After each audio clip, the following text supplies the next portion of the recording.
सभी दर्शकों को राम राम। मैं एस्ट्रो आदित्य पारासर वैदिक पारासर ज्योतिष चैनल के माध्यम से आप सभी का स्वागत करता हूं। मनुष्य जब पैदा होता है उसके जन्म से ही कुंडली में कोई ना कोई महादशा शुरू हो जाती है और जो मरण तक बदलती रहती है। कभी सूर्य की, कभी चंद्र की, कभी मंगल की, कभी राहु की, कभी केतु की, और हर एक के वर्ष निश्चित होती है। कोई 18 वर्ष है, कोई 12 वर्ष है, कोई 6 वर्ष है। तो इस प्रकार उन महादशाओं का हमारी कुंडली के 12 भावों पर क्या प्रभाव पड़ता है और उसके उपाय किस प्रकार हैं, किस प्रकार उन महादशाओं की नकारात्मकताओं से बचा जा सकता है, इसके बारे में विस्तार से चर्चा करेंगे। सबसे पहले बात करते हैं हम महादशा पर विचार किस प्रकार हो।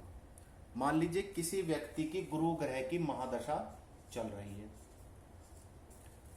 अब हम देखेंगे गुरु ग्रह उसके कौन से नंबर की राशि संख्या का स्वामी है। मान लीजिए राशि संख्या 12 लिखी है आपके कर्म भाव में यानी दशम भाव में, तो इसकी राशि क्या हुई?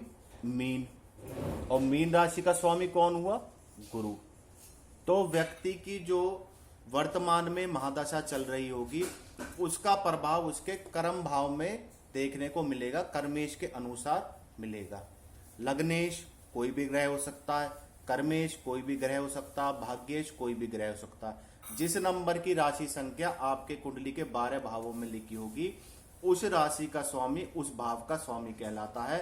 और जो प्रेजेंट में महादशा चल रही है उससे मिलाकर ही उसके फलों को देखा जा सकता है। वर्तमान में उसी प्रकार की स्थिति बनती है। तो सबसे पहले बात करते हैं कुंडली के प्रथम भाव की, लग्नेश की। मान लो लग्नेश की महादशा चल रही है, वह मैंने आपको समझा दिया कि कौन से ग्रह की महादशा कैसे देखी जाएगी और किस भाव के अनुसार उसे मैच किया जाएगा। तो लग्नेश की दशा में व्यक्ति को शारीरिक सुख मिलता है, वह शरीर से पूर्ण रूप से स्वस्थ रहता है और कहा जाता है पहला सुख निरोगी काया। जीवन में धनागमन अच्छा खासा होता है, परंतु इसका नकारात्मक प्रभाव यह देखने को मिलता है कि स्त्री के लिए, जीवन साथी के लिए कष्टकारी होता है। जब भी लग्नेश की महादशा चल रही होती है प्रेजेंट में, वर्तमान में, तो स्त्री पक्ष के लिए वह कष्टकारी होता है। तो इससे मनुष्य को किस प्रकार निपटना चाहिए? प्रथम भाव में जब भी लग्नेश की महादशा चल रही हो तो ऐसे में व्यक्ति को मंगलवार के दिन मसूर की दाल भिगोकर रात को रख दे और सुबह उसको चिड़ियों को या गिलहरियों को खिला दे। इससे जो लग्नेश की महादशा के दुष्प्रभाव होगा उसका अंत होगा। अब बात कर लेते हैं धनेश की। जो राशि संख्या लिखी होगी उसी का स्वामी धनेश कहलाएगा और वर्तमान में जो उसकी दशा चल रही होगी उसके अनुसार प्रभाव देखा जाएगा। धनेश की महादशा में व्यक्ति को धन लाभ तो पूर्ण रूप से होता है, अकस्मात धन लाभ होता है, धन का आगमन जीवन में बहुत अच्छा रहता है, परंतु थोड़ा बहुत शारीरिक कष्ट ऐसे व्यक्ति को देखने को मिलता है। और ऐसे व्यक्ति के पास जो धन होता है वह बेईमानी का होता है, ईमानदारी का नहीं होता। शॉर्टकट से कमाया हुआ, बेईमानी का, झूठ बोला हुआ कमाया हुआ धन इस धनेश की महादशा के दौरान व्यक्ति के पास एकत्रित होता है। तो सबसे पहले तो व्यक्ति को क्या करना है, जब भी धनेश की महादशा चल रही हो तो व्यक्ति को जीवन में जितना हो सके ईमानदारी से धन कमाए। दूसरा, अगर यह पॉसिबल ना हो, थोड़ी बहुत अगर बेईमानी के बिना धन या झूठ बोले बिना नहीं कमा सकता तो इसके अलावा भी उसको उपाय जरूर करना चाहिए। ऐसे व्यक्ति को 6 मुखी रुद्राक्ष स्फटिक की माला के साथ धारण कर ले और हर शुक्रवार को खीर का दान जरूर दे। या फिर जिस ग्रह की महादशा चल रही हो, जो भी धनेश हो जिसकी महादशा चल रही हो, उस वार को खीर का दान अवश्य दे। अब बात करते हैं पराक्रम भाव की। पराक्रमेश यानी तीसरा भाव, जो भी तीसरे भाव का स्वामी हो, जो भी ये राशि संख्या लिखी होगी उस राशि का स्वामी इस भाव का स्वामी कहलाएगा। और मान लीजिए उसी की महादशा फिलहाल व्यक्ति के जीवन में चल रही है तो उसी के प्रभाव व्यक्ति को देखने को जीवन में मिलते हैं। तो ऐसे व्यक्ति को जीवन थोड़ा सा चिंताजनक हो जाता है। जो उसकी आमदनी होती ना तो वह बहुत ज्यादा होती है ना बहुत ही कम होती है, साधारण रूप से धन का आगमन बना रहता है। जितना वह परिश्रम करता है उसके अनुसार व्यक्ति को फल कब मिलता है। तो कुल मिलाकर व्यक्ति को यह संघर्ष करवाता है, खूब मेहनत कराता है, परंतु उसके अनुसार उसकी योजनाएं सफल नहीं होती। तो ऐसे में व्यक्ति को क्या चाहिए, क्या किस प्रकार का उपाय करना चाहिए। ऐसे व्यक्ति को कबूतरों को बाजरा डालना चाहिए जिस ग्रह की, जिस प्राक्रमेश की महादशा व्यक्ति के जीवन में चल रही हो। दूसरा, 4 मुखी रुद्राक्ष पीले धागे में डाल ले तो किसी भी नकारात्मकता का उसे जीवन में सामना नहीं करना पड़ेगा। अब बात करते हैं चतुर्थ भाव की, सुखेश की। जब भी इस भाव के स्वामी की महादशा वर्तमान में चल रही हो तो व्यक्ति घर, वाहन, भूमि आदि का लाभ व्यक्ति को होता है। माता, मित्र आदि का सहयोग मिलता है और सभी प्रकार के शारीरिक सुख व्यक्ति भोगता है। चतुर्थेश अगर बलवान हो, इस पर शुभ ग्रहों की दृष्टि हो, विशेषकर चंद्र की, बुध की, गुरु की या शुक्र की, तो इस दशा में व्यक्ति अपना मकान बनवा ही लेता है। दूसरा, लाभेश और चतुर्थ यानी 11वां भाव का स्वामी और चतुर्थ भाव का स्वामी दोनों इस ग्रह की दशा में मिला या बड़ा कारोबार जातक करता है। इन दोनों ग्रहों में से किसी की भी महादशा अगर चल रही हो तो ऐसे में व्यक्ति चतुर्थ की या लाभेश की, मान लीजिए लाभ भाव, चतुर्थ भाव का स्वामी लाभ भाव में बैठा है, इस भाव का स्वामी लाभ भाव में बैठा है, इसमें 11वें भाव में, और उस टाइम चतुर्थेश की महादशा चल रही हो, जो इस भाव का स्वामी ग्रह है उसकी महादशा चल रही हो, तो ऐसा व्यक्ति अपना मकान बनाता है। परंतु इस दशा में पिता को थोड़ा बहुत कष्ट जरूर होता है। ऐसे में व्यक्ति विद्या लाभ पूर्ण रूप से अर्जित करता है, बड़ी बड़ी डिग्रियां उसके पास होती हैं, और अगर व्यक्ति जीवन में विद्या के विषय में उन्नति करता है और विद्या द्वारा ही यश प्राप्त करता है, अगर चतुर्थ ग्रह की महादशा चल रही हो, तो ऐसे में व्यक्ति को पीला धागा अपनी कलाई पे जरूर बांध ले, और गुरुवार के दिन या फिर जिस ग्रह की महादशा चतुर्थेश की चल रही हो वर्तमान में, उस दिन केले का दान जरूर दे, तो व्यक्ति को किसी प्रकार का नकारात्मक प्रभाव देखने को नहीं मिलेंगे। अब बात करते हैं पंचम भाव की, विद्या का भाव, संतान का भाव। पंचमेश की अगर महादशा चल रही हो, मान लो पंचम भाव का स्वामी मंगल है और मंगल की ही महादशा चल रही है, या कोई और भी ग्रह हो सकता है, वह पंचमेश ही कहलाएगा, जो भी यहाँ राशि संख्या होगी उसके अनुसार उसका स्वामी। तो ऐसा में व्यक्ति विद्या लाभ खूब प्राप्त करता है, जीवन में खूब धन लाभ प्राप्त करता है, उसके सम्मान में, यश कीर्ति में वृद्धि होती है, सद्बुद्धि युक्त व्यक्ति कार्य करता है। माता के लिए पीड़ादायक होता है पंचमेश की महादशा। पंचमेश अगर पुरुष ग्रह है तो पुत्र, और स्त्री ग्रह है तो कन्या संतान की प्राप्ति का योग महादशा के दौरान देखने को मिलता है। और संतान योग, इस विचार में दृष्टि रखना आवश्यक है। तो जहां तक संतान योग जो मैंने बताया, अगर यहाँ पे पुरुष ग्रह है और उसकी महादशा चल रही है तो पुत्र की प्राप्ति होगी, और यहाँ पर स्त्री ग्रह है उसकी महादशा चल रही है तो कन्या संतान की प्राप्ति होगी। ऐसे व्यक्ति को जहां तक हो सके प्रतिदिन आदित्य हृदय स्त्रोत का पाठ जरूर करना चाहिए, और जो भी ग्रह पंचमेश हो उससे संबंधित खाद्य वस्तु का दान जरूर देगा, तो व्यक्ति को जीवन में किसी प्रकार की नकारात्मक स्थिति का सामना नहीं करना पड़ेगा। अब बात करते हैं षष्ठेश की, ऋण, रोग और शत्रु का जो भाव कहा जाता है। अगर इस षष्ठेश की महादशा चल रही हो छठे भाव के स्वामी की, तो व्यक्ति को ऐसे में सावधान रहना चाहिए। क्योंकि उसे कोई छोटा मोटा रोग बड़ा रूप ले सकता है, तो समय पर अपनी मेडिकल जांच जरूर कराएं। शत्रु कुछ ना कुछ गुप्त षड्यंत्र रचते हैं उसके खिलाफ, और संतान संबंधी कष्ट भी ऐसे व्यक्ति को मिल सकता है। कुल मिलाकर छठे षष्ठेश की महादशा अच्छी नहीं मानी जाती, कोई भी ग्रह हो षष्ठेश के रूप में। तो ऐसे में व्यक्ति को चाहिए 4, 6 और 7 3 रुद्राक्ष पीले धागे में जरूर धारण कर ले, और षष्ठेश जो भी ग्रह हो उससे संबंधित रत्न जरूर धारण करें।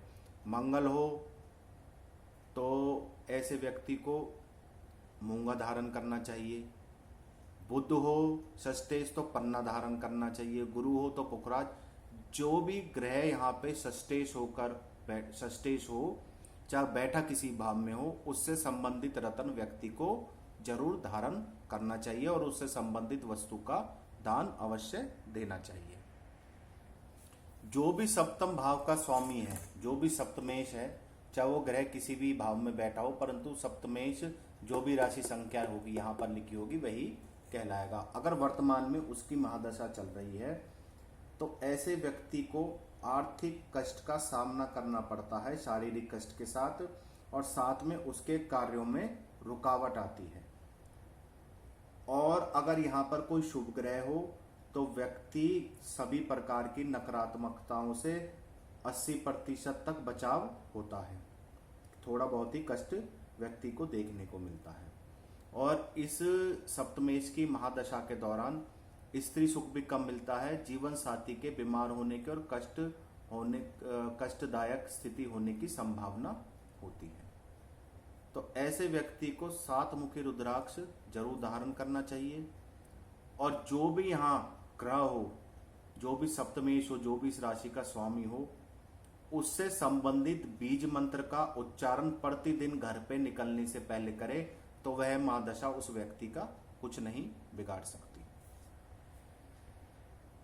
अष्टमेश की महादशा जब भी चल रही हो तो व्यक्ति के जीवन में या घर में विवाह आदि कार्य संपन्न होते हैं।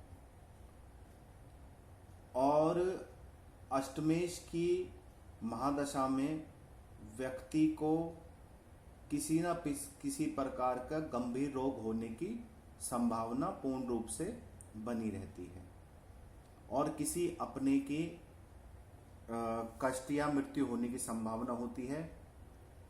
और अगर अष्टमेश महादशा के दौरान द्वितीय भाव में बैठा हो तो आर्थिक रूप से भी हानि होती है। परंतु यहीं पर अगर शुभ ग्रह बैठा हो, शुभ ग्रह कह सकते हैं चंद्र, बुध, गुरु और शुक्र को, इन चारों में से चंद्र, बुध, गुरु और शुक्र में से कोई भी ग्रह बैठा हो तो व्यक्ति की जो जीवन की नकारात्मकताएं हैं, विशेषकर गुरु, उनको खत्म कर देता है। और जब भी यहाँ राशि कोई ऐसी हो जिसमें से चंद्र, बुध, गुरु या शुक्र उसका स्वामी हो, तो व्यक्ति को जीवन में किसी भी प्रकार का शारीरिक कष्ट नहीं झेलना पड़ता, और ऐसा व्यक्ति दीर्घ आयु होता है और अपने शास्त्रों का जानकार होता है। ऐसे में व्यक्ति को इस ग्रह से संबंधित बीज मंत्र कम से कम 21 से 51 बार, कम से कम 21 या 11 बार तो जरूर पढ़े। अगर मंगल है तो मंगल से संबंधित गायत्री मंत्र या बीज मंत्र ग्रह से, अगर इस मान लीजिए अष्टमेश यानी यहाँ पर राशि संख्या 1 लिखिए जिसका स्वामी मंगल है, तो मंगल अष्टमेश होगा, तो अष्टमेश से संबंधित, मंगल से संबंधित गायत्री मंत्र या बीज मंत्र पढ़कर ही घर से निकले, तो किसी भी प्रकार की नकारात्मकता जीवन में उसे देखने को नहीं मिलेगी। और उस ग्रह से संबंधित दान तो व्यक्ति हर उसी वार को दे जिस जो भी यहाँ पर अष्टमेश है और जिसकी महादशा चल रही है। अब मान लीजिए नवमेश, और महादशा वर्तमान में नवमेश की ही चल रही है, तो ऐसे में व्यक्ति तीर्थ यात्रा करता है, धार्मिक स्थानों पर ऐसे व्यक्ति का आना जाना जरूर होता है, और जो भी मन्नत मांगता है वह पूरी होती है। ऐसे में व्यक्ति का भाग्य उदय होता है, जो जीवन में चाहता उसको मिलता है। ऐसे में व्यक्ति खूब दान देता है, पुण्य अर्जित करता है, विद्या द्वारा उन्नति करता है, उसका भाग्य उसका साथ देता, भाग्य में वृद्धि होती है।